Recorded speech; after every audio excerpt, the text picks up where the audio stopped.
Yes.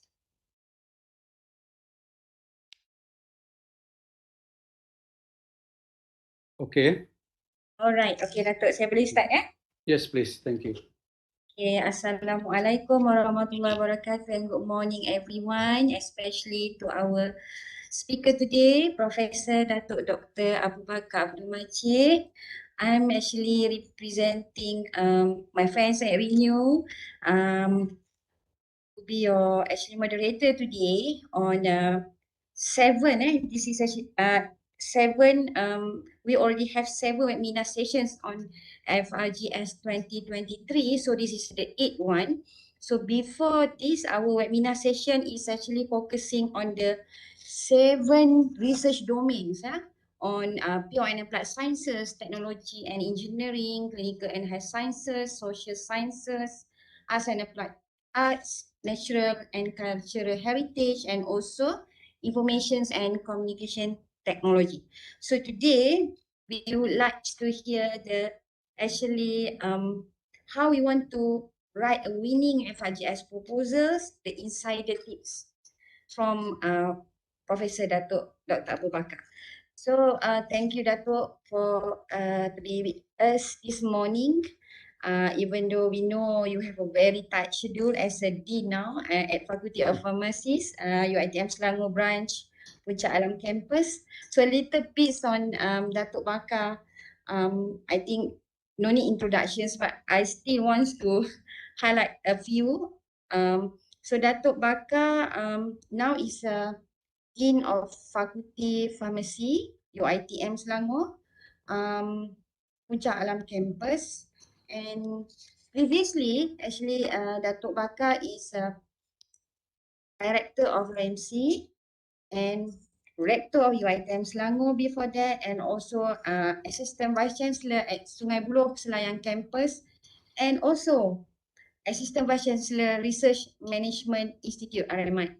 And Datuk have total research grant that was more than 3.5 millions as a PI and has postgraduate supervisions for 15 PhD and 10 Master Science and more than 100 publications starting from 2011 to 2022 only. So yang lebih tu kita tak tahulah berapa.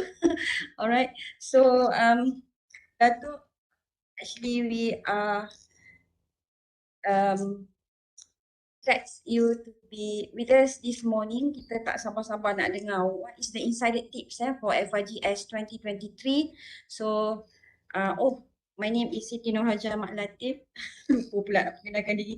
Now I was in heading the Industry Research Lab in Mass Agriculture Research and Sustainable Laboratory in Faculty of Plantation and Agrotech in UiTM Shah Alam.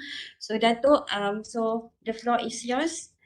Silakan Dato'. Bismillahirrahmanirrahim. Assalamualaikum warahmatullahi wabarakatuh. Okay, sound okay, Dr. Siti? Alright. Thank you so much pada Prof. Dr. Siti Noor Hajjar Mak Latip, our moderator for this morning session. Firstly, thank you to Renew for inviting me to share with participants some insights into FRGS previously. Of course, we never know what's going to happen to FRGS in 2023, but we hope that the same opportunities will apply in 2023. And somewhat the same procedure will also apply in terms of application, evaluation, and also announcements of successful applications. So I hope to cover with you some of this aspect in this talk, which I also recently actually shared with another university, and hopefully they felt that they learned, especially from the evaluators' perspective. When I will go through with you some of the comments by evaluators as they are or they were doing the assessment. So we'll look at FRGS 2021-2022 briefly, how we fared in these 2 cycles, And then, as usual, we have to understand the national research landscape. And then I will go through with you what to do if you intend to apply. And I think you must apply if you're eligible for FRGS 2023. What are the things that you need to do, especially in the beginning? And then the application process, we'll talk about the evaluation, especially focusing on insights from grant assessors. And then if we have time, we go through an example of successful FRGS application, which you can use as a model for you to plan and also prepare your FRGS application 2023, and some take-home messages, I guess. All right. So from our experience, UiTM, especially in 2021, after our not so lucky cycle of 2020, we were able to secure more than 20 million ringgit from 200 proposals. So when I was, I was discussing this with heads of department at ILD just yesterday. When we look at the figure of 20 million from 200 proposals, basically each proposal was valued at 100,000 ringgit on the average, kan? So 200 times 100,000, we got 20 million ringgit. Yeah? So meaning all of us, when we apply, we have that capacity to bring in at least 100 million to UiTM as a research grant for us to work on our research and also to assist UiTM in something like income generation juga, because when we get the money, we don't need to go for UiTM's grant. So this is a way for us to provide or allow that grant to be given to other people. So meaning that I just want to highlight to everyone here that you have the capacity actually to bring in 100,000 from your proposal on the average. Yeah? So everybody has a role and everybody has that potential. So regarding the Malaysian research landscape, current and also probably in the several years to come, it will, of course, be based somewhat on the 12 Malaysia Plan document, which is active from 21 to 25. And in that document, if you look at the executive summary, there are issues that you can, relate to, so that when you apply for your grant, maybe you can link or map your proposal to some of these initiatives under the 12 Malaysia Plan. For example, National Vaccine Development Roadmap is there now. And then there is possibility of setting up of Institute of Contagious Diseases.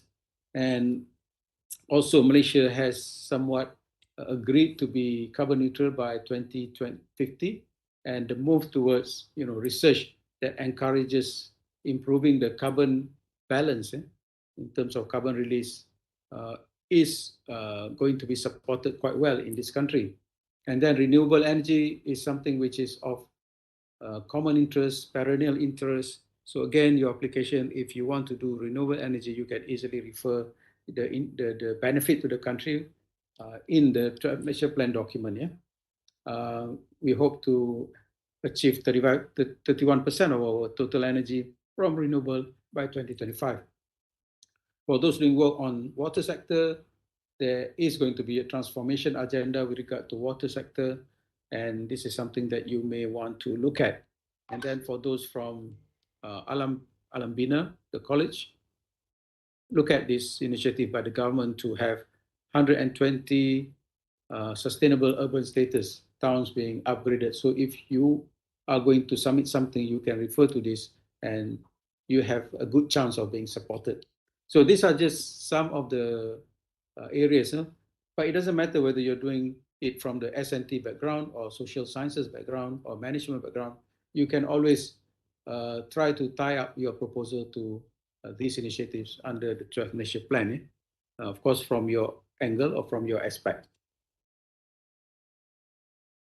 So in 2022, the budget given to R&D in Malaysia for MOSTI and MOHI was 423 million ringgit. So that money was used to fund our FRGS, for example, which was quite recently announced about we managed to get about 17 million plus this time around. So this came from the budget 2020 that was announced by YB Minister of Finance in 2021. Recently for budget 2023, Tengku Zafrul mentioned about 300 plus million, but I think that is probably a start. And I think probably this budget will not be maybe carried through or maybe replaced, but you need to listen to the budget so that we know how much money is going to be given. And sometimes during budget 2022, the minister himself emphasized on projects like gallium nitride as LEDs, for example, and EV was mentioned. So maybe if you follow what is stated in these budget speeches, then probably the chances of success again will be improving. You also mentioned the fourth industrial revolution to be given 30 million this year. So we are waiting for the probably another speech, budget speech for 2023, and at that point in time, then we'll know how much money will be available for research and what are the areas probably going to be focused in 2023. So look out for this for the budget speech. Yeah? So as mentioned earlier, budget was for Mosti and Mohi. So, but mostly are going to probably continuing focus on what they call translational research or experimental research that can be converted to the industry very quickly. So that's not our main purpose here. But again, even for that kind of research, there need to be a level of novelty, creativity, and so on. But for Mohi, I believe they're going to stay under fundamental research, in fundamental research, because that's their bread and butter or their forte. And the major money going to Mohi will be allocated for FRGS 2023, I believe. Yeah? So first things first, before you even start to think about applying, you must be familiar with this website called My Grants. Yeah? I hope all of you have registered in My Grants. If you haven't, you must register. Go to this website and register under My Grants because it will need to be verified by RMC or the university. But as long as you are a researcher or lecturer at a university, you are eligible to register. So this is the website from 2021. Actually, they announced the opening of 22 in December. So this year, I guess November, December is a good time for you to visit this website. And then scroll down this page, or you can go to Grant Penyelidikan, and the menu will include FRGS for you to actually see what is in store in FRGS. Yeah? The announcement, for example, and then also importantly, you should download the Garis Panduan, or at least have it in your, in your mind about the Garis Panduan. Know whenever and wherever you need to access, you should be able to do that. So, but scrolling down that page, you will see some basic information regarding FRGS, especially philosophy. So read the philosophy so that when we write our proposal, this is in our mind and we try to relate to the philosophy and the definition. What is penyelidikan fundamental? Basically, penyelidikan yang boleh menghasilkan teori, konsep, dan idea baharu, the word baharu, and they've added now beracuan Malaysia, most importantly to solve problems related to Malaysia. So further down, these are the major things included in the website. For example, criteria penilaian, just basically giving you some ideas of how your application will be assessed based on what. For example, of course, the gist of your research or proposal should have something that shows novelty in terms of new ideas, new theory, new concept, or methodology, or model, or process. These are all acceptable. Or if you are in, for example, policy studies or law or other related fields, you can also propose something that can improve policy, methodology, or giving solutions or solution models to issues of current interest to the nation, may it be political, geopolitical, or others. And thirdly, the research can also focus on humanity and also society, aim at improving or enhancing their quality of life. Also, finally, if you have something in mind that may improve strategic issues or agenda of the nation, that is also something that you can apply under FRGS. It is mentioned here that maximum for 2022 was 250,000. It may well remain the same for 2023. And duration is, for the last many years, has always been either 2 years or 3 years. But I would advise you to download, wait for FRGS 2023 guidelines that will come up together with the announcement, and download so that you can read the whole document properly. Because if you don't fulfill whatever is written in the document, this will be a very strong reason for your application to be rejected. Very simply, just that. So when you have in your hand this downloaded document, look through it, read carefully, and I would say page to page. And also have in mind or have in hand these two documents. One is called Tadbir Urus Dana Penyelidikan, or Governance of Research Funding, and secondly, the Malaysian Code of Responsible Conduct in Research. This is mostly related to ethical way of conducting research, something that you should have in your possession, and also probably highlight also that you're going to be guided by these two documents as you are preparing your proposal, and also when you're conducting your research, if your proposal is supported. So these are the timeline for the previous opening. So it started from December, and you probably given 1 month, but remember that 1 month is very short. Things have to be settled also at the university level, and for that RMC would require some time. So it's good for you to start preparing your proposal actually now, so that when the opening is announced, you can almost immediately submit to RMC for RMC to process your application, because this internal evaluation must be done very coherently and very strictly, so that we do not, fall into the trap again of being rejected lock, stock, and barrel all your attempt proposals.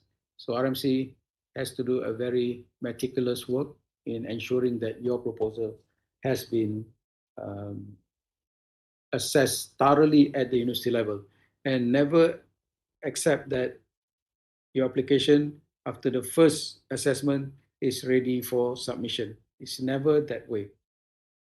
It needs to be polished up after the first assessment, go back to the assessor, maybe another polishing up second time, third time, and can go on to as long as about 7 or 8 times sometimes. I've seen this type of, very intensive assessment and communication between assessor and applicant at research universities that may, go up to like 8 times.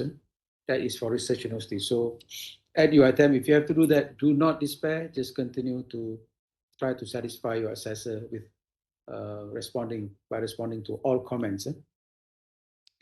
Okay, first thing, are you eligible? There's some conditions set with regard to eligibility.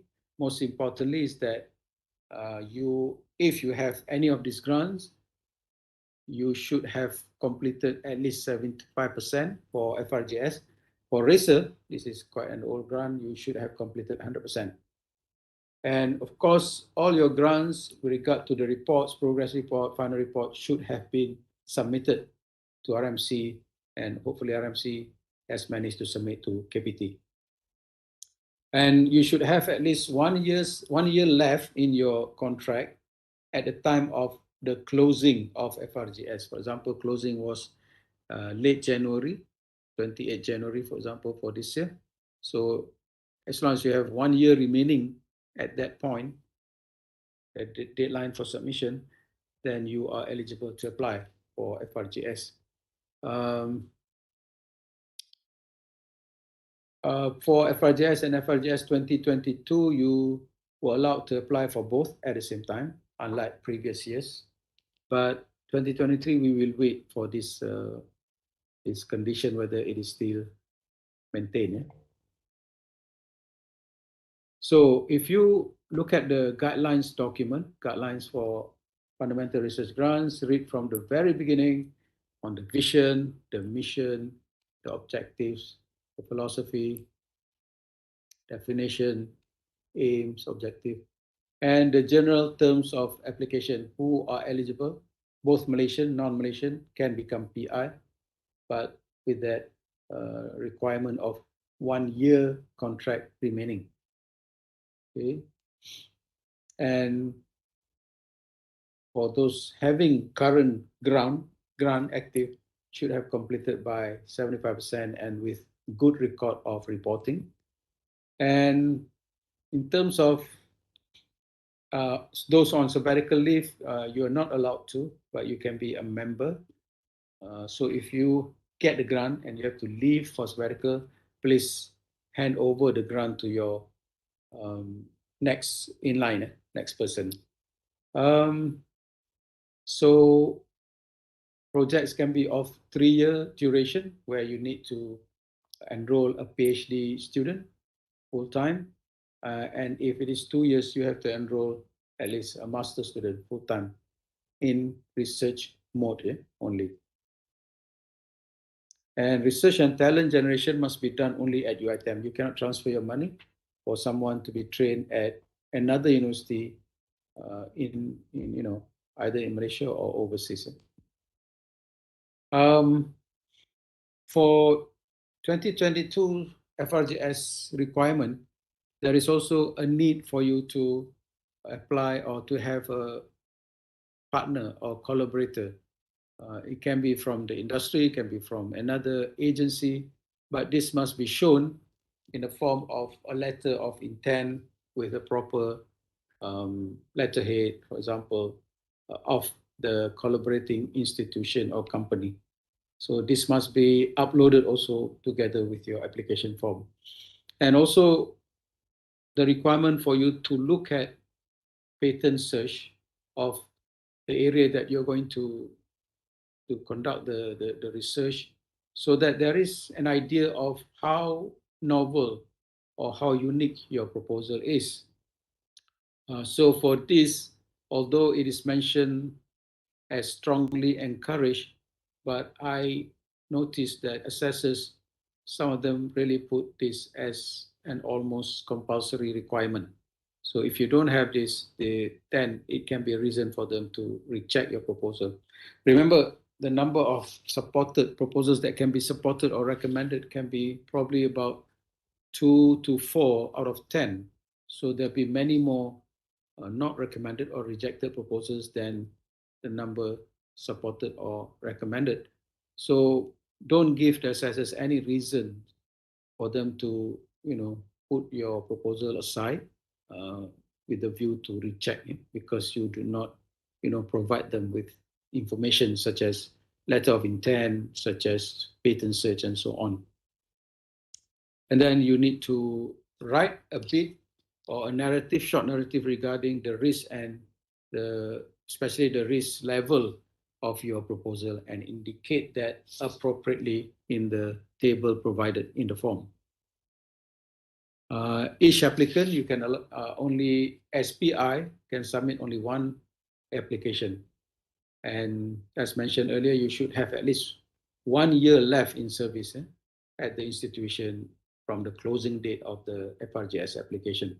And for those doing work on animal and human, regardless whether it is invasive or non-invasive, you need to mention that you would seek for ethical approval from your institution before starting the project.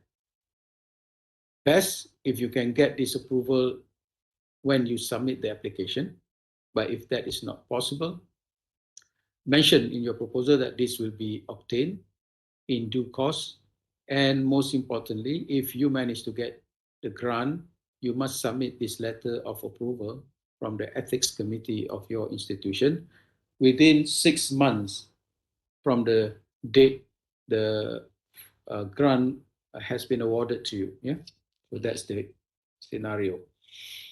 Research priority areas are now referred to as domains, and there are 7 of them. So you can submit your application in any one of these 7 domains.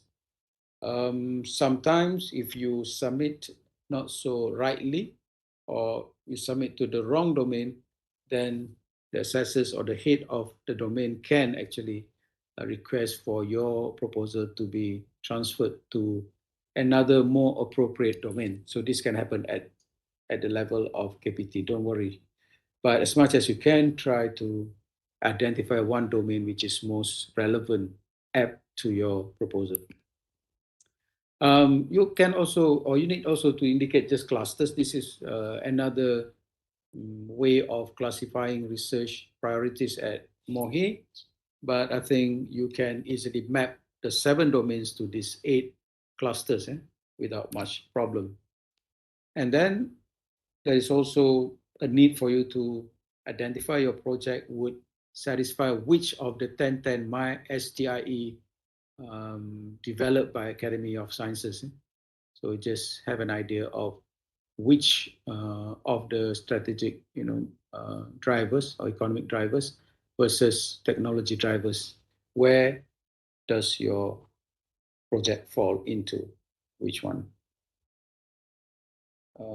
Next is these are the technology drivers for the my STI 10 on 10. These are the drivers.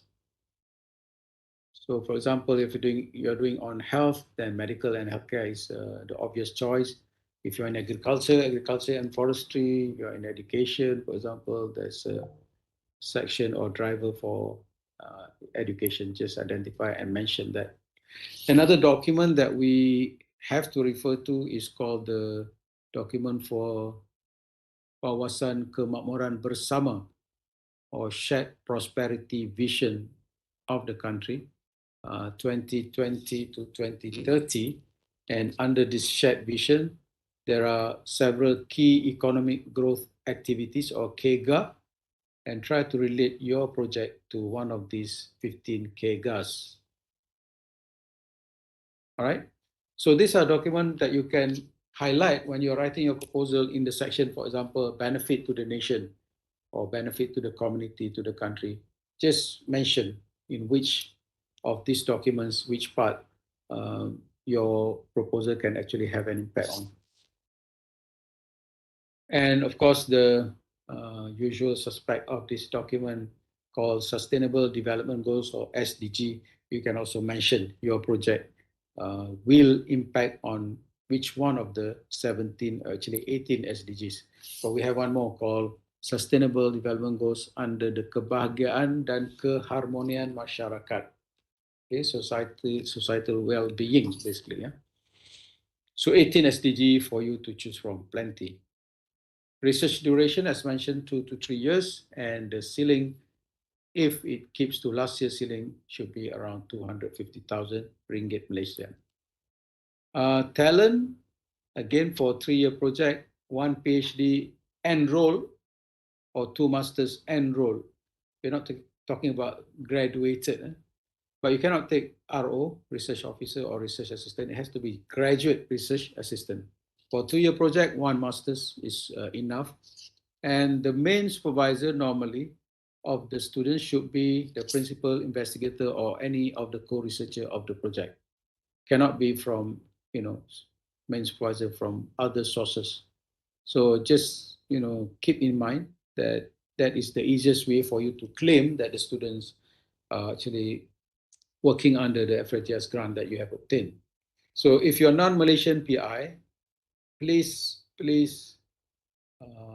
get postgraduate from Malaysia. Yeah. This is just to enhance our human capital building capacity. Yeah?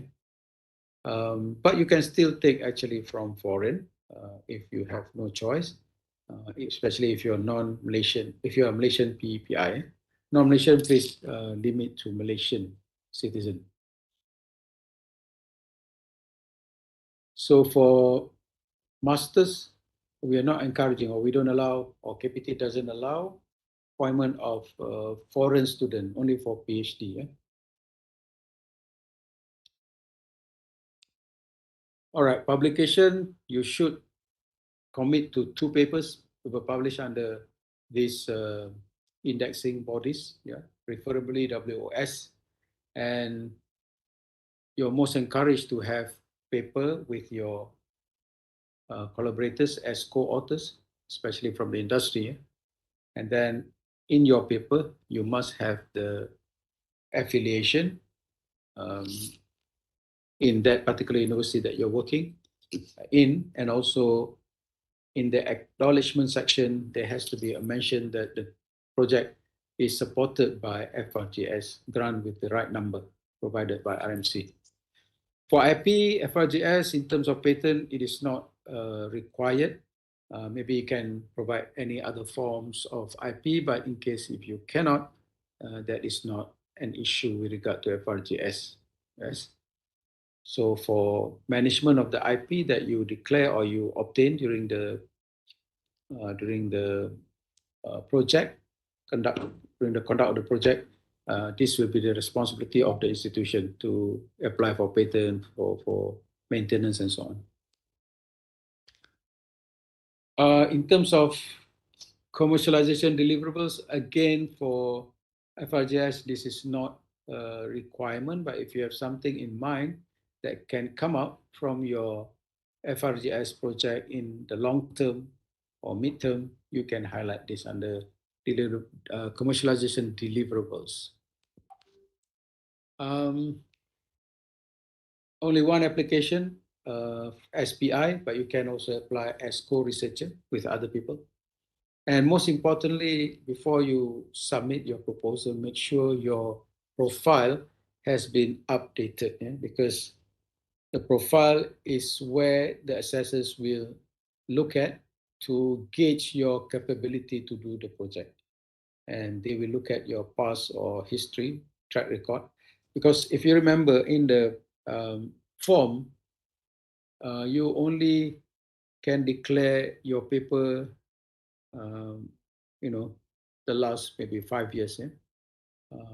Or the grant which you are PI. But if you have other grants, other papers as co-authors or as co-researcher, it's good that you update in your profile in case assessor is not satisfied with what you has achieved as the PI, for example, in the last 3 years. Then looking at your profile, that can actually overturn their mind. They will say, okay, fine, actually you have the experience. So updating profile of yourself and also of your co-researchers is crucial, right? So if the assessor, for example, click on your name, go to your profile, and there's nothing there, it would seem quite obvious that you are not very serious in obtaining or trying to obtain FRGS. If you're serious, you would update your profile. Most importantly, your papers, your projects, and if you want to add on your supervision, that'd be useful. Yeah.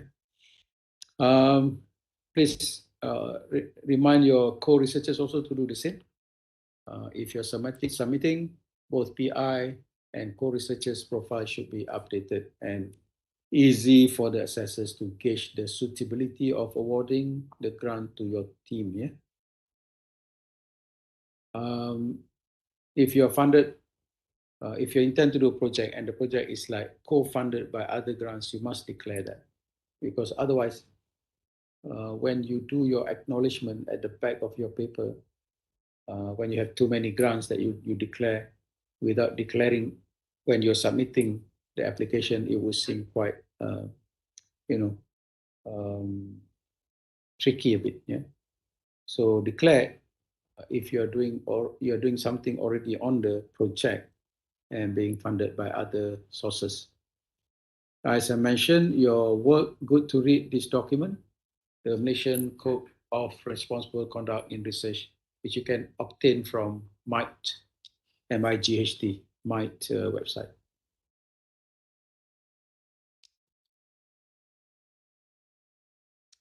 This is, I think, the important part of this talk, which is assessment, how your application is assessed.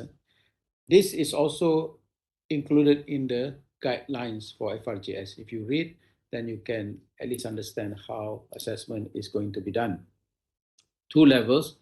First is at the university level called internal assessment, and second at JPT level. So I mentioned internal assessment can happen several times.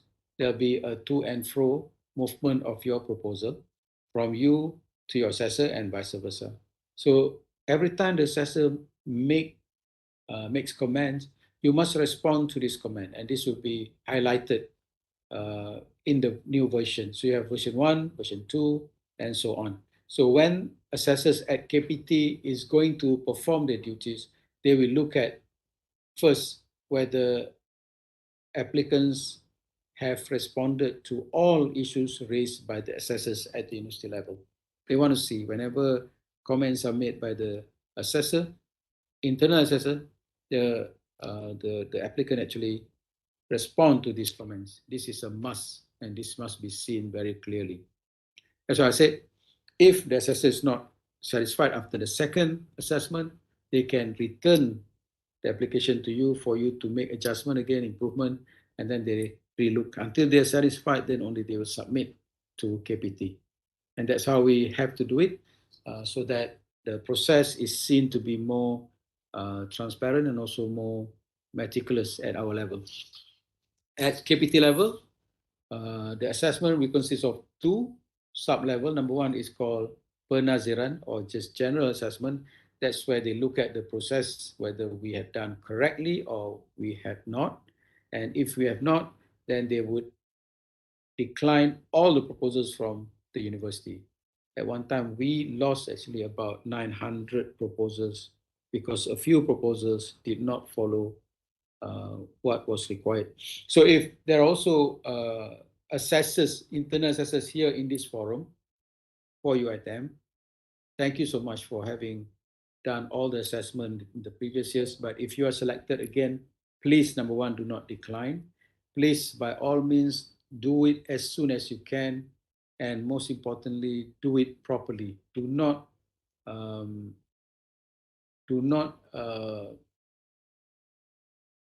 take the guidelines for granted. Okay, must follow the guidelines. If you're not sure, call RMC, ask them what you're supposed to do.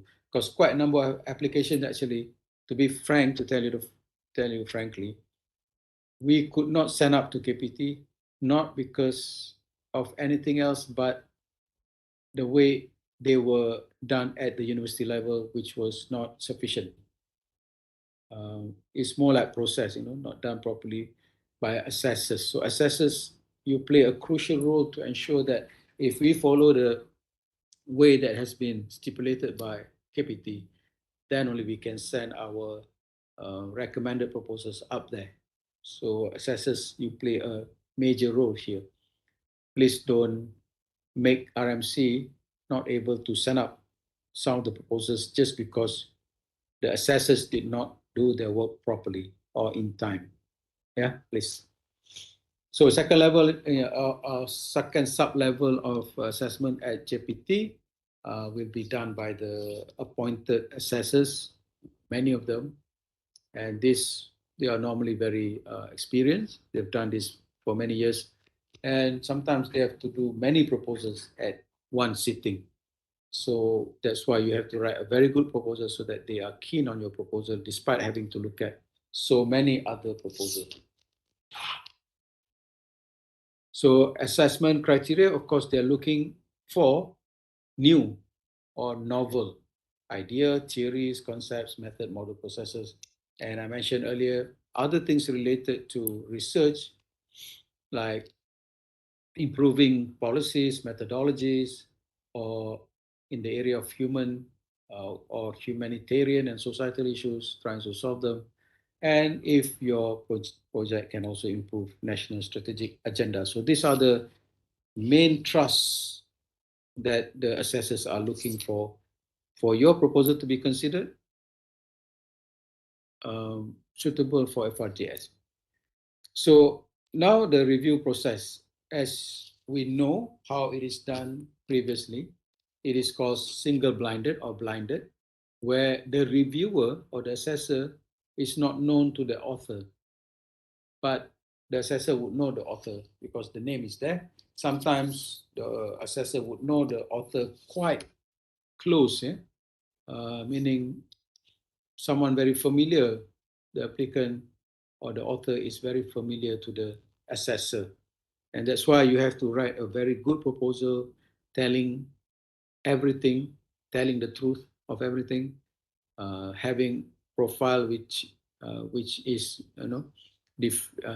defendable, because like I said, the assessor, when they check the profile and they know the name, so sometimes they also are familiar with your achievements and your background.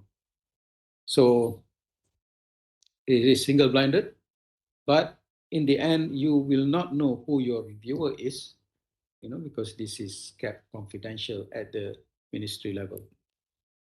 So what assessors at the ministry level looking for?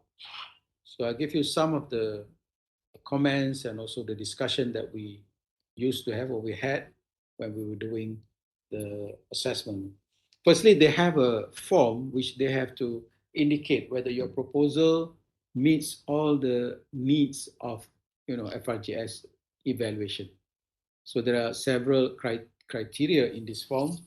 For example, title, and what was expected of the assessor is that for him or her to determine whether the title is specific and reflects fundamental issues, and whether the title is brief and reflects the content of the proposal. So this is important. So from here, remember, the title cannot be too long, of course. Brief meaning just enough. Normally about, I would say, maybe 8 to 10 words should be just nice. And also that the title itself already reflects some kind of fundamental aspect of the research. So we as assessor need to tick on the column here whether the proposal meets in terms of title. The title is specific in nature, also novel, and the title is brief. So we give just this indication that this have been fulfilled. But if we don't think these two requirements are there in the proposal, then we have to put an X there. But for whatever X that we put in, we have to make comment. So if you do, for example, yes for everything, you don't need to comment. But if you say no and X, you have to comment in the comment column why you put an X to that particular criterion. Yeah? Moving on, next item that they look at is the executive summary. That's why this is very, very crucial. So when you start preparing your application, of course, do the other parts first, and then finally come to this uh, executive summary, which is like your abstract. Yeah. So in this summary, you must have these 5 components. These are standard. Assessors will look for these 5 components in your abstract. Start with your problem statement. That's why when you start your executive summary, don't write too long on introduction. You don't need to highlight, especially data, too many data on prevalence or on economic situation. This is not really required in the executive summary. So just 1 or 2 lines, straight introduction plus the problem statement already identified and visible in the first few lines of your executive summary. And then we have the objectives.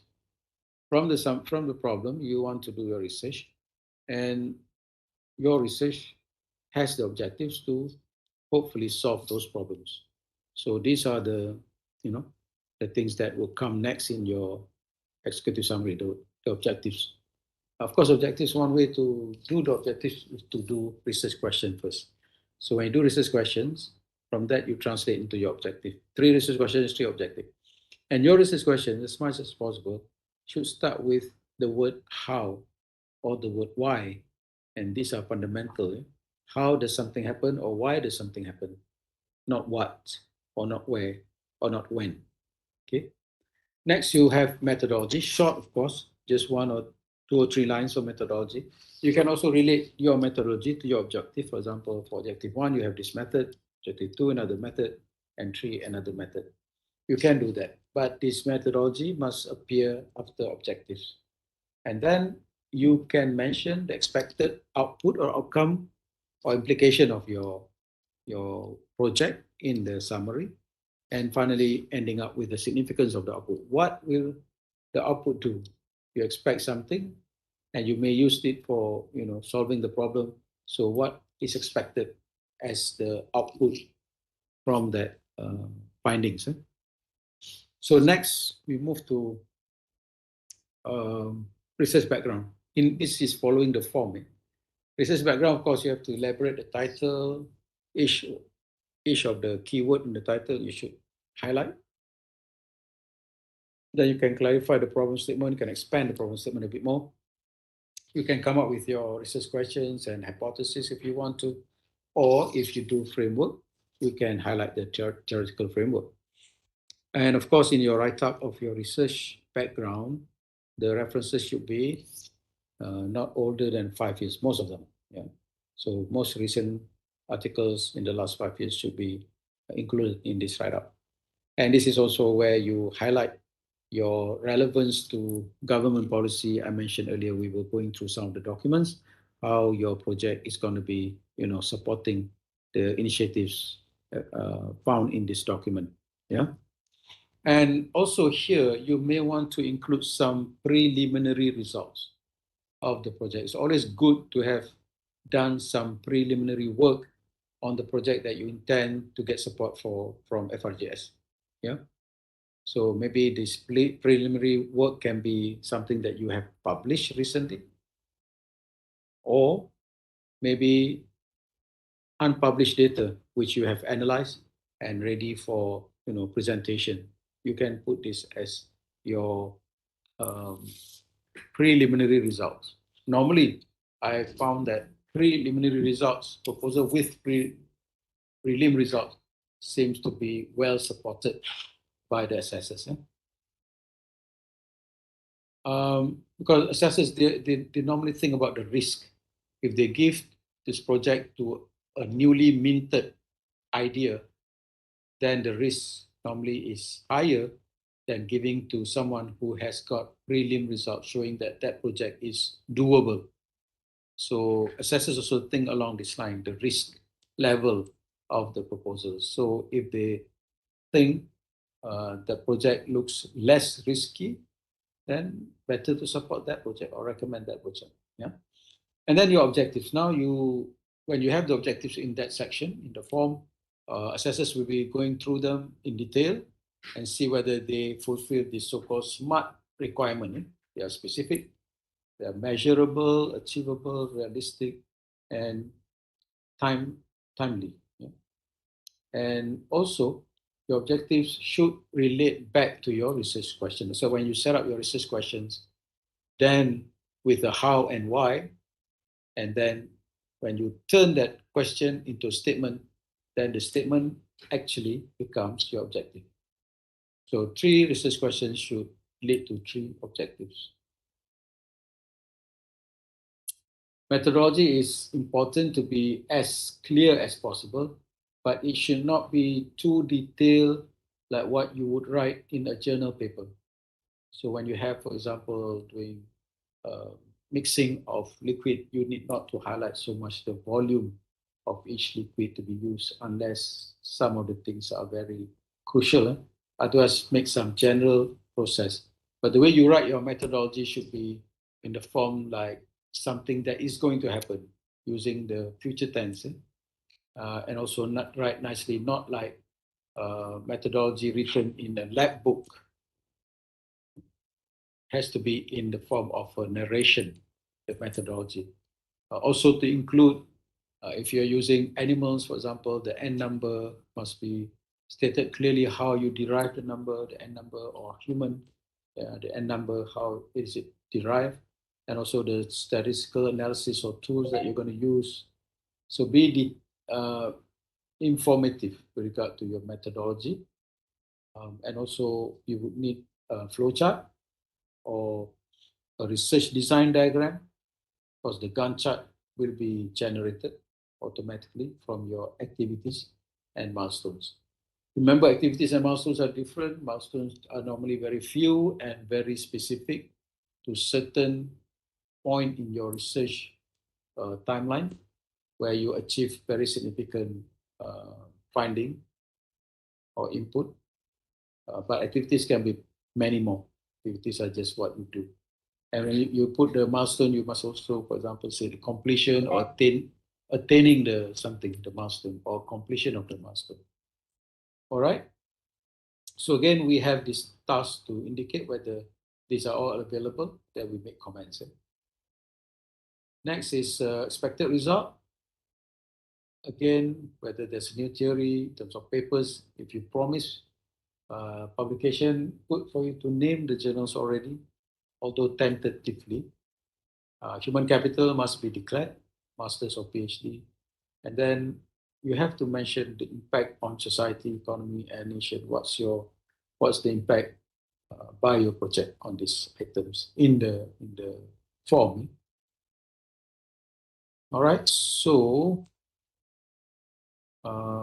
this is another component where the assessor looks at the suitability of the group, whether they have someone who is strong. That's why back to your profile. If you update your profile, then the assessor can gauge your capability. Also, if you can have, group members consisting of people from with different level of experience, that would be good, so that it can be seen as well balanced. And this is something which is important also, the language, the formatting, and also the meticulous nature of preparation. I can tell you that if you do work last minute, assessors would easily smell that. Assessors have a strong sense of order. They can sense proposals which are prepared last minute. Proposals going to have so many simple, very visible, clear mistakes. So don't do that. You need to prepare early so that there can be several level of checking, improving at your level, your team level before you actually submit to RMC for internal assessment. So at your level, so you have to do a lot of checking, editing, and so on. And finally, there needs to be mention of whether your project is novel, cutting edge, or impact based on the general assessment by the assessor. This has to be indicated also there. All right. So that form every assessor has to fill up, and from that form, some marks will be generated, and that marks will determine whether your project is going to be supported or otherwise. Yeah. Okay. We've done about 1 hour. Let's just take a short breather, boleh, Siti? Kejap je, about 2 minutes.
Okay, let's continue.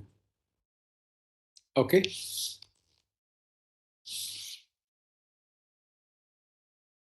Dr. Siti, you still there? Yes, Dato, I'm still here. Okay. Quiet. Focus, Dato. Okay. Macam graveyard. Yeah. Okay. All right. Moving on. In this section, we're going to focus on insights from grants assessors. Uh, this is what they say normally during our discussion, how we do it. Ministry will invite all assessors to be at one place for several days. And then over there, although my grants is done online, we just, sit in our domains, respective domains, and the head will normally assign proposals for us to assess.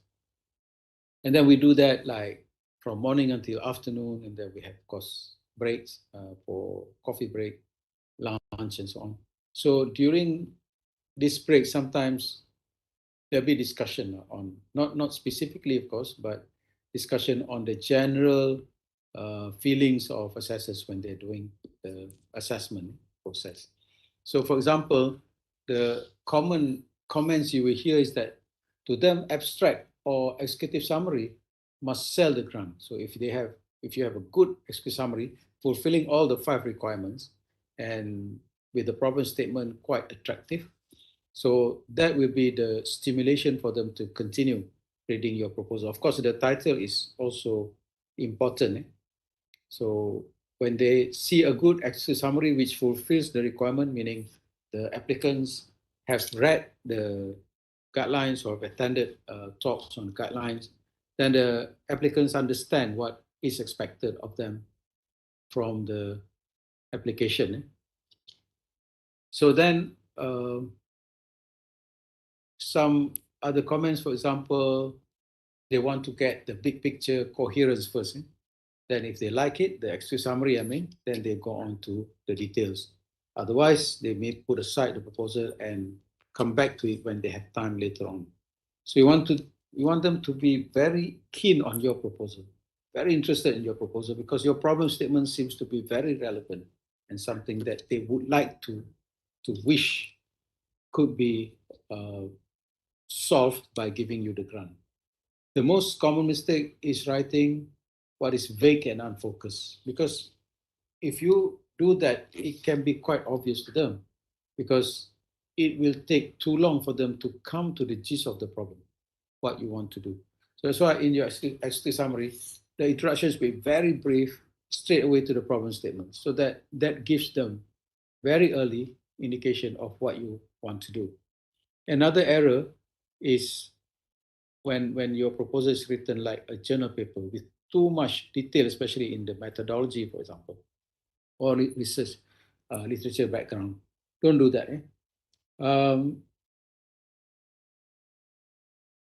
You want the assessor to have this kind of comment when they look at your proposal. Wow, this is really great, and it's something that must be done. It's like a fire in the belly, meaning you're really excited about it, and you want to say to yourself, yeah, the assessor sometimes, well, I wish I had thought of this. Because and proposals also can be, good ones will be like teaching the assessor something new, something novel. And assessor, what they dread the most is that they have to read the proposal, and trying to find what is actually the gist of the matter. It's not about how much or how long you write or how words that you use are not of high level of English, but you write very simple, very systematically. So I would think the easiest is to use future tense, just one tense, and write your paper. Of course, for literature review, use past tense, but for methodology, use future tense. Easy. Um, Other common mistakes, for example, you do not really respond to the FRGS requirement. So you don't follow what is announced, what areas that should be focused. Basically, the domain and the clusters. The writer does not understand the state of the art, meaning your research literature review is not up to the standard.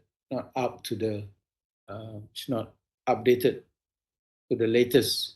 That's why they require references of the last 5 years, not older than 5 years, mostly. Yeah? Project is too ambitious, for example, yeah, it's too much. That's why when you write problem statement, do not write a statement which tries to solve, the big problem, huge problem, because this is only about 250,000 ringgit grant. People know that what you can do is very small and very little. So focus your problem statement on that very fundamental and lowest level of problem that you want to solve at the micro level, yeah, especially if those working in molecular, for example, at the molecular level, talk about molecular level.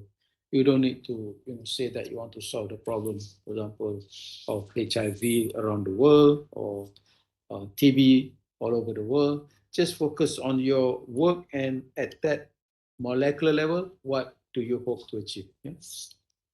And must give enough information of the grant. Cannot let the assessor tries to, connect the dots now, basically. You have to do that for them because it's not about, I don't need to tell you so much. Just trust me, give me the money, and I'll do the research. It's not about that. Also, competency of the PI based on the profile may not be sufficient or obvious to the assessor. So many other comments by the assessor, especially with regard to the English or grammar. If you don't do proper writing, the assessors would also feel that you are just, putting that responsibility on him to read, although your writing is quite poor in terms of grammar and also English.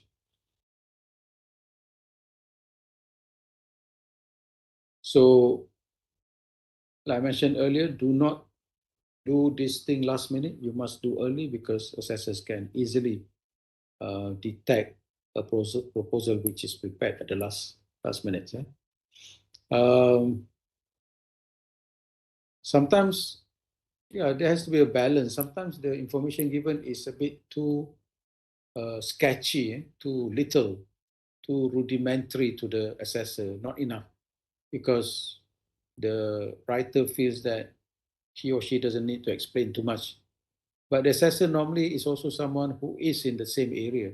So you must tell the assessor actually the scientific merit of your proposal, and he or she will understand that because they are also somebody who professes in the related same or related areas. And what is important, your again problem statement, what's the purpose of the project, why you're doing it. And other comments, for example, you can be also a bit livelier in your writing. Yeah, I mean, just to capture the attention of the reviewer or assessors.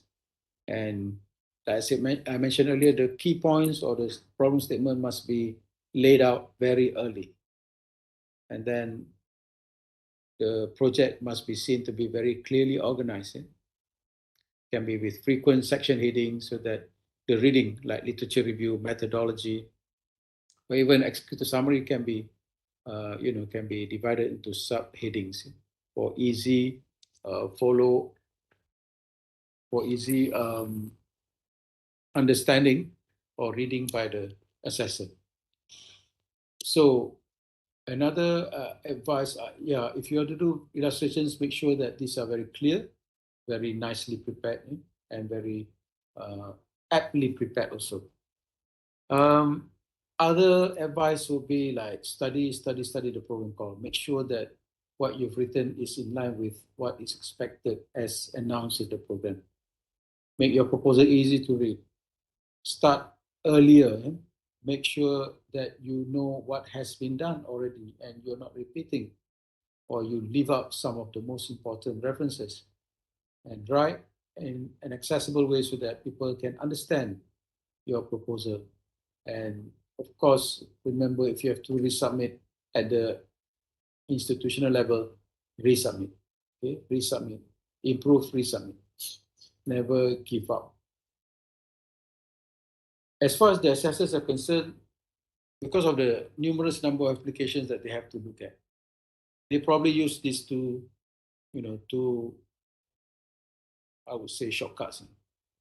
First is to find reason to, or find excuses to reject your paper because you have not fulfilled several things or many things. So they can say, yeah, these are the reasons for rejection because you don't have this and that, or you don't follow the guidelines and so on. Number two, of course, they try to find reasons to support also because out of 10, they may be able to support between, let's say, 2 to 4 only. And to support these 2 to 4, they must ensure that the quality, these are the best, and they have to find reasons to show that these are the best proposal with the best quality.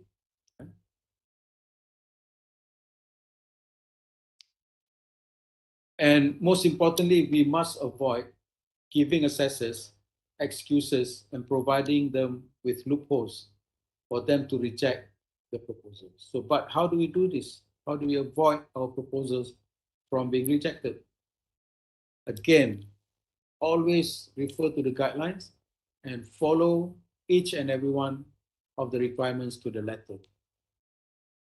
So, in summary for this section, a drop dead gorgeous proposal, a proposal which is very difficult to reject or to put aside, should have these features. For example, the document is neat, well organized, easy to read. That's the first impression.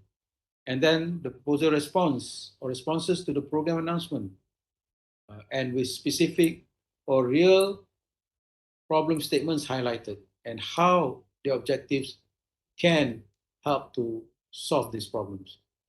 And sometimes the problem may be same problem, but the proposal offers a fresh insight into that problem.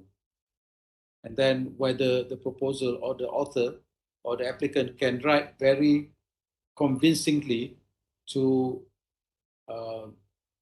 to persuade the assessor to support the proposal. And then there must be evidence that the PI knows the field, not somebody who is stranger to the field.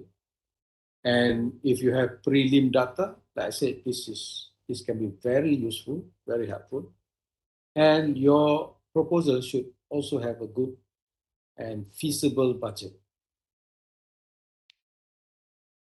On your side, as the applicant, please observe these ethics also. For example, making sure that you provide acknowledgement to all the references that you use. Never write a statement which you pick up from another document or another article without acknowledging, because sometimes assessors would find this out and then would think that your proposal somewhat fails the integrity aspect. And then again, do not stretch your curriculum vitae because some assessors may know you personally. Just write whatever is correct, and then make sure ethical principles are there.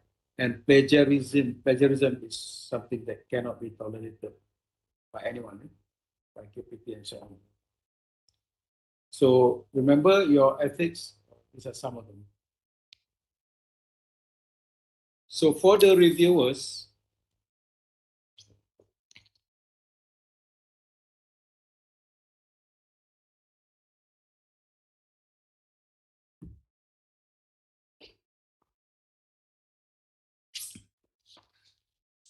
sorry about that. Okay, for the reviewers, we also give them a workshop, and that includes a discussion on reviewers' ethics. As they are looking at your proposal, they must also remember that they have ethical principles that they have to subscribe to and they have to hold on to. So if they know you and they feels that your proposal is a competitor to them, they should declare as such and return the proposal to the head of the domain so that this can be given to other people, for example.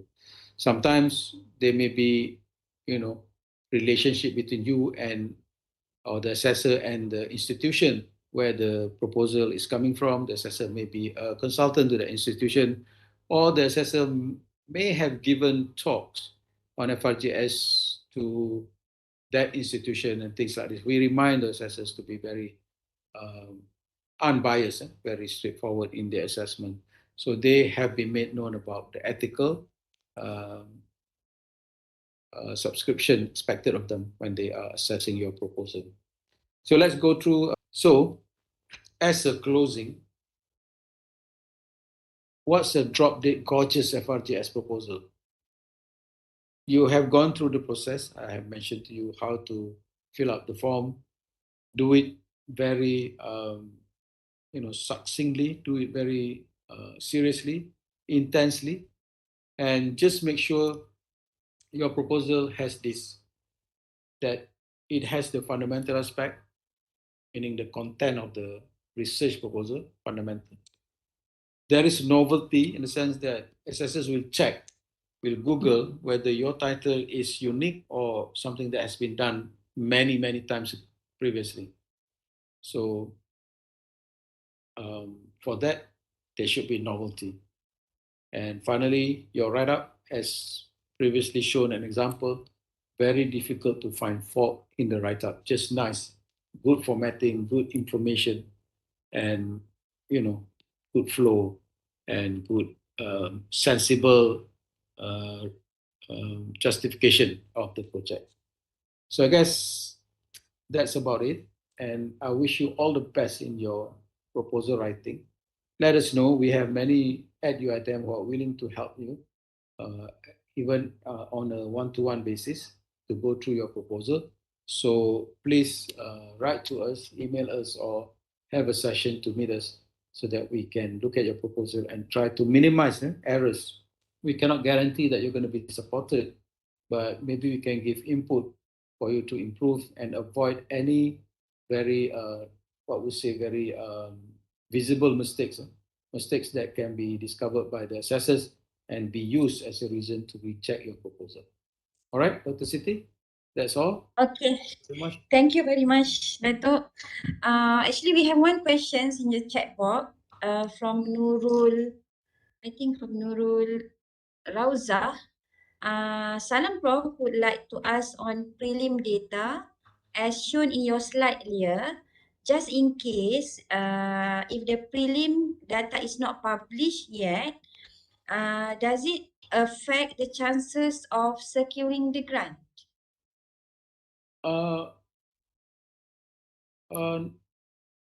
No, I think prelims data are welcome. In fact, they are good. They are reasons or justification that can be used by assessors to support your proposal. So prelim data is most welcome. Of course, you may worry about, since you have not published, you may worry about the confidentiality, for example. Tapi we take it at ministry level before we do any assessment. We have to declare that whatever we look at, we have to declare confidentiality. We have to sign a document of, confidentiality and conflict of interest. So we act professionally, so we'll not reveal any of your prelim data. Okay. Right. Okay. So Nurul Raza has replied. Thanks, Prof. Appreciate it. Prof, I would like to ask you one questions. When you mentioned about research durations and research output, there are actually some formula hidden behind that. If I'm not mistaken, yeah, Prof. If you have 3 years, 3 years research, so you should go for PhD. And Yes. if you go for 2 years, you should have masters, not PhD students. Yes. Is it true? Yes. And I think PhD is always more recommended than masters. PhD. Because, we want to, to enhance the number of PhD graduates actually. If you're doing 2 years, you take masters, for example, but try to make sure they are converted or upgraded to PhD while they're doing the project. Another thing is, Prof, if we put publications, so in FRGS, we need to only have 2. But if you put more than 2, so it's like promise, isn't it? So we have to fulfill that, or it's good just go for write two or more than that? Because we want to impress the KPT actually. You don't have So to do what's your that. opinion here? Because if they say, for example, in 2023, if it remains like two papers, just promise two papers. But what you can do to impress them is that promise that you will try publish in journals, best, no, not the best, a very respectable journal in that area. That is sufficient. A well-known journal in that particular area. Just two would be enough. Okay, all right. So But just like I tip. said, the journals um, must be of certain standard, right? Especially journals which are specific to the discipline. Yeah. Okay, we have another question, Prof, from chat box. Salam, Prof. Dr. Tengku Nilam from UiTM Bertam. Can you explain on simplified pattern search report, where we have to search at lens.org? Is it okay just key in the keyword of our research, Yeah, or actually, yeah. or Sorry. how? Or Yeah, how? actually, Because that's how you do it in the first instance. Can you just use keywords from your research? Yeah, and then when you get the output, you analyze the output, and then you write a narrative of the output.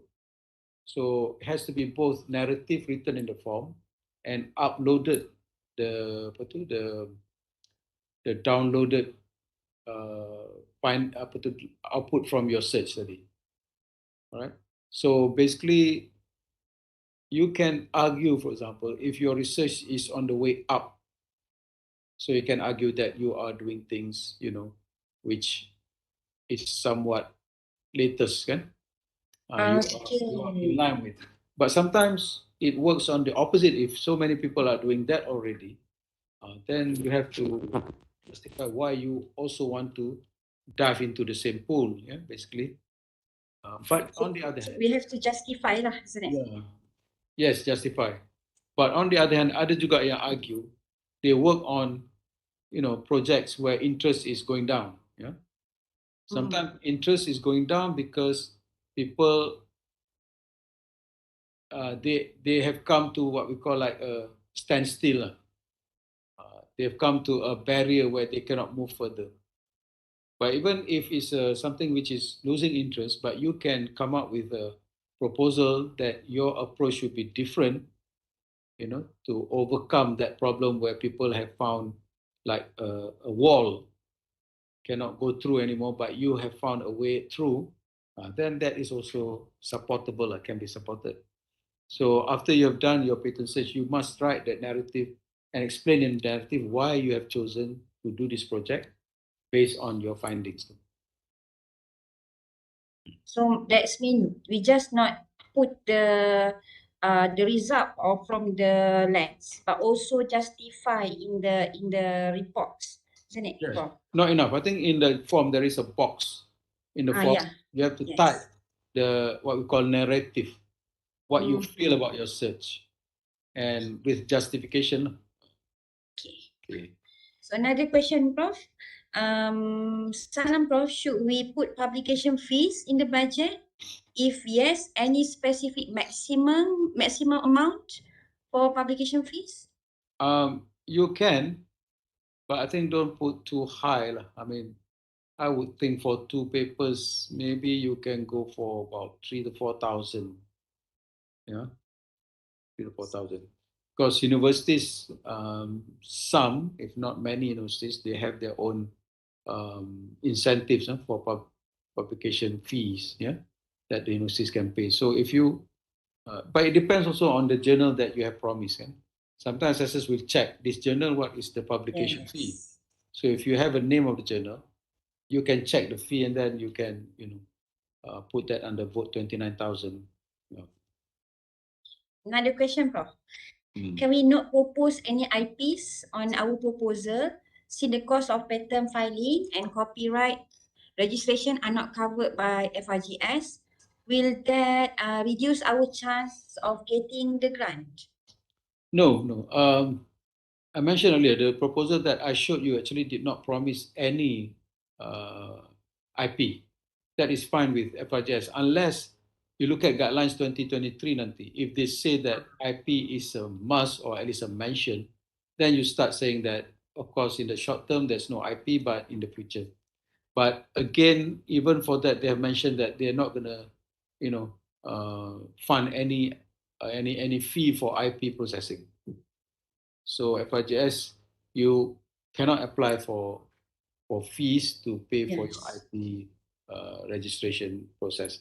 So you need not promise if the situation stays the same in 2023 for IP. Because fundamental is expected that Yes. IP is something which is unusual for fundamental. Okay, another question from me, Dato.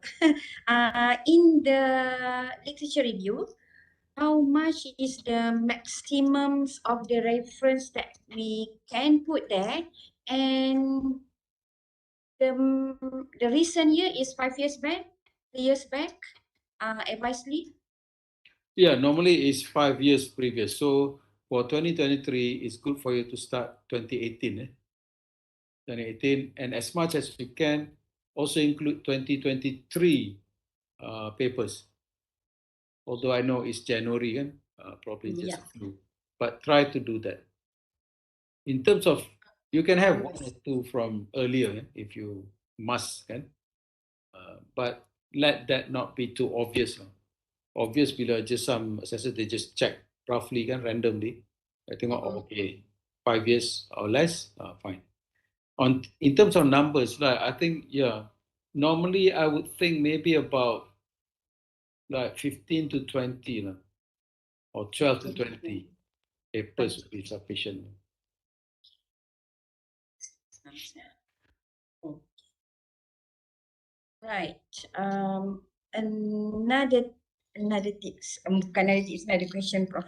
When we submit our proposals to migrants in the institutional levels, when we've been checked, in the UITM levels, then our proposal have given back to us. So there are a comment from the panels of reviewer.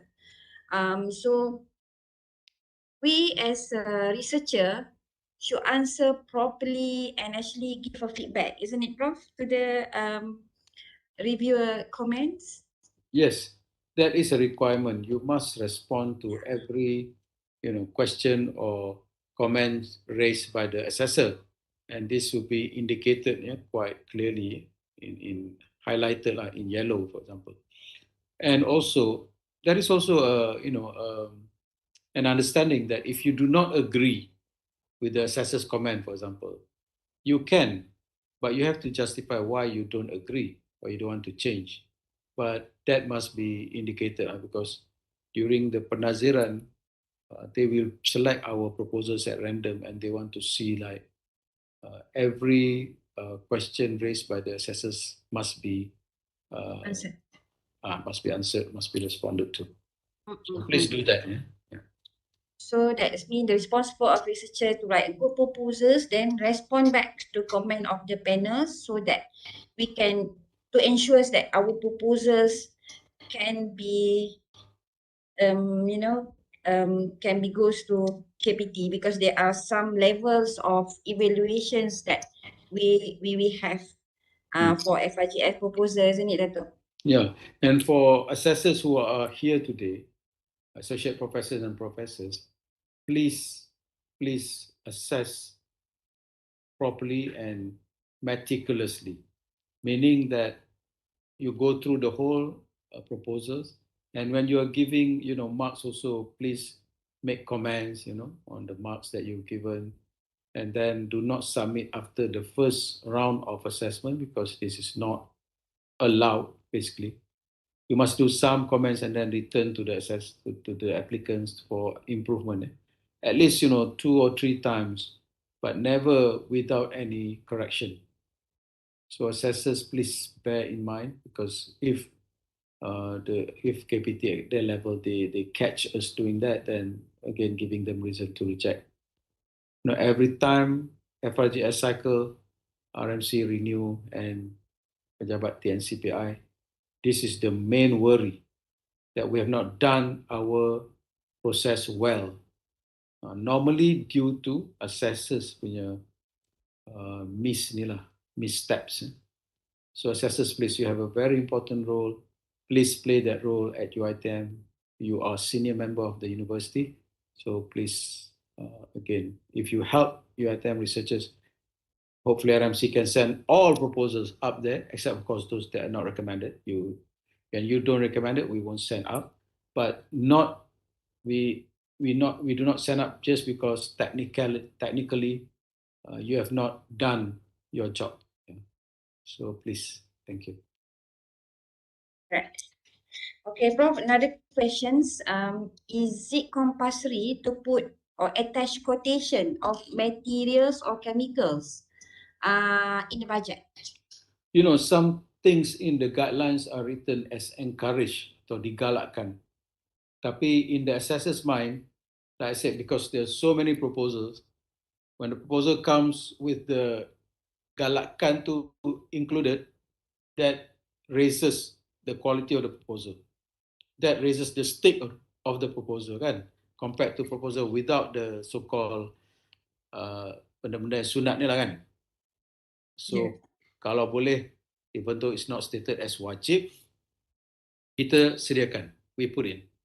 But yesterday there was a talk by someone from UPM, since that at UPM they found out that there has been rejection just because no quotation provided. So that's why planning early is important. And now we are planning in October, very good. So if you have any idea, roughly what you are going to require for your lab work or your other work, field work, start listing them out and then start just sending out to your supplier, get your lab assistant to assist you, and then get the quotation. At this point in time, it doesn't matter when the quotation, if the prices actually change when you already have the grant, doesn't matter. It won't affect you. But what we want to see, just an estimation of the budget, which you have done properly because you have seen the market price, you have checked the market price. Itu je. So it's not compulsory, but it's encouraged, but it's like compulsory. So right now I would say compulsory lah. Compulsory. Okay.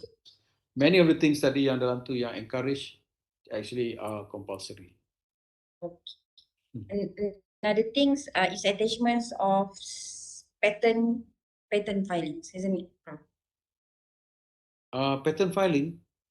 Patent filing yang tadi apa tadi? Patent narrative.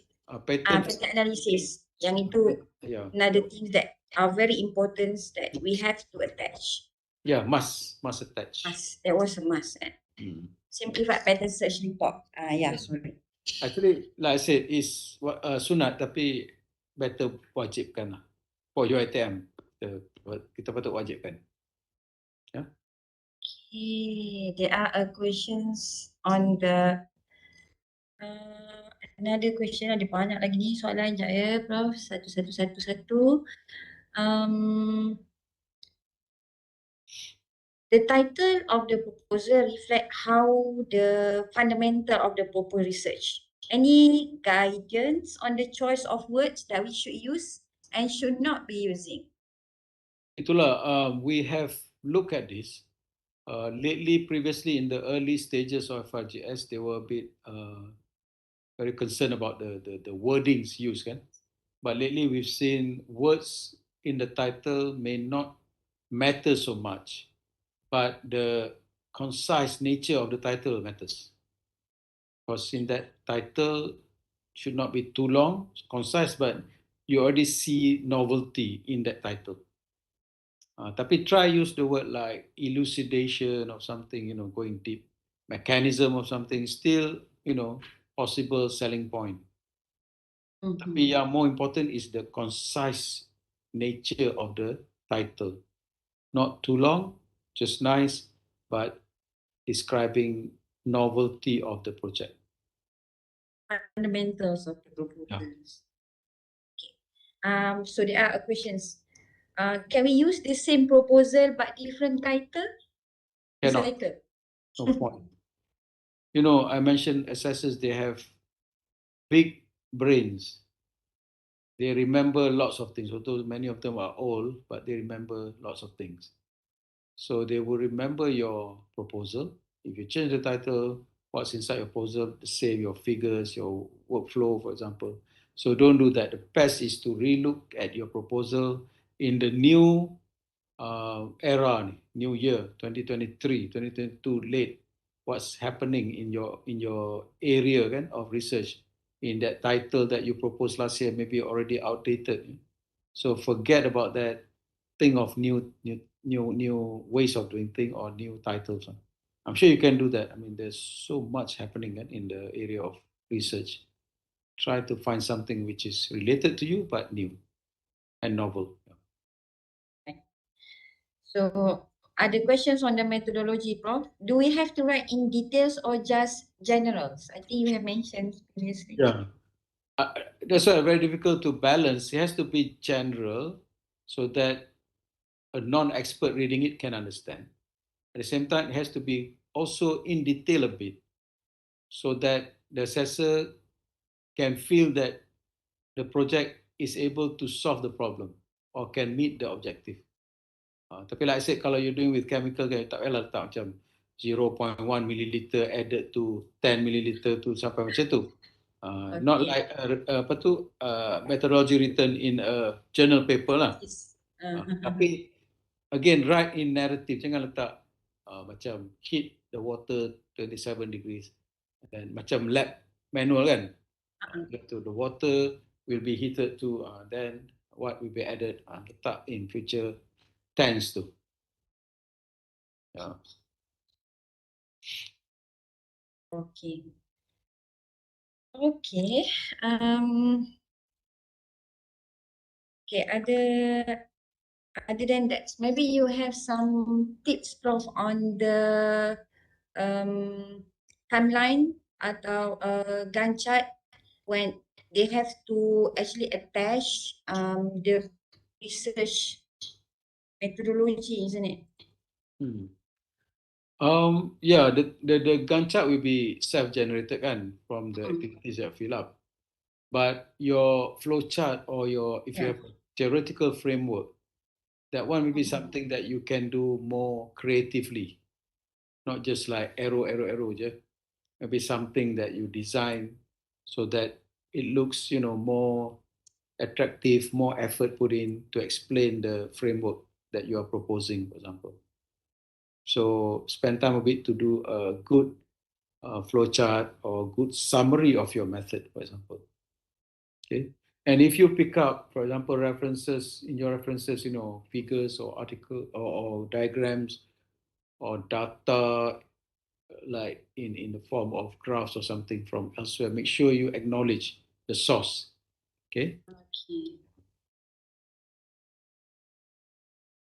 Yeah, the summary of your method is recommended. Sebab sometimes assessors they just want to see the big picture first.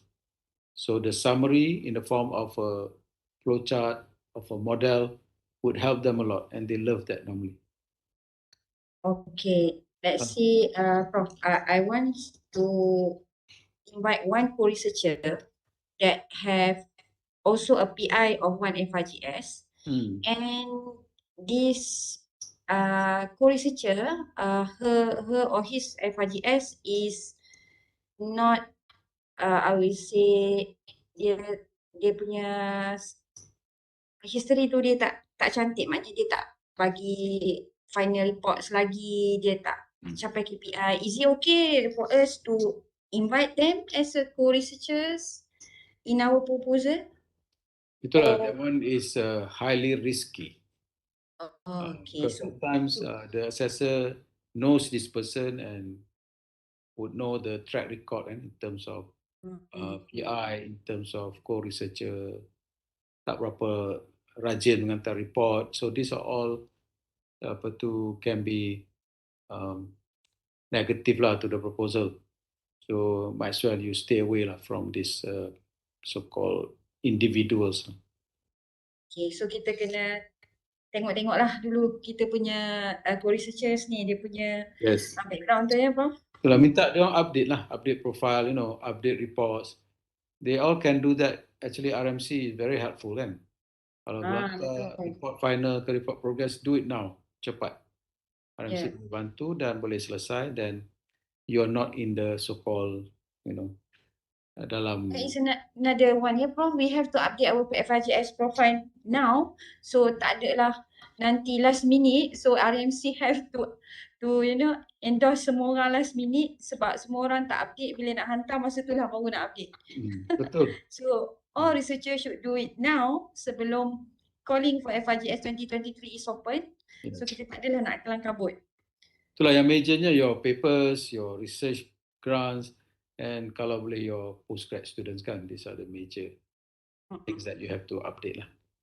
Bukan semua ya. So any last tip, Prof? Last tip, start early and always get advice lah from those who have been successful and also your senior members of your faculty or PTJ, yeah. And for me, I think the important one is the guideline. We have to know the guidelines for the current year they want to submit, because sometimes it's not same as previous year. There are some adding or some additions difference from previous year. So we should look thoroughly on the guidelines. And yeah, betul macam Prof cakap, bukan last minute. You start to write the draft now and discuss among our seniors researchers. So now 4 minutes before 12, maybe we open for last questions from the audience.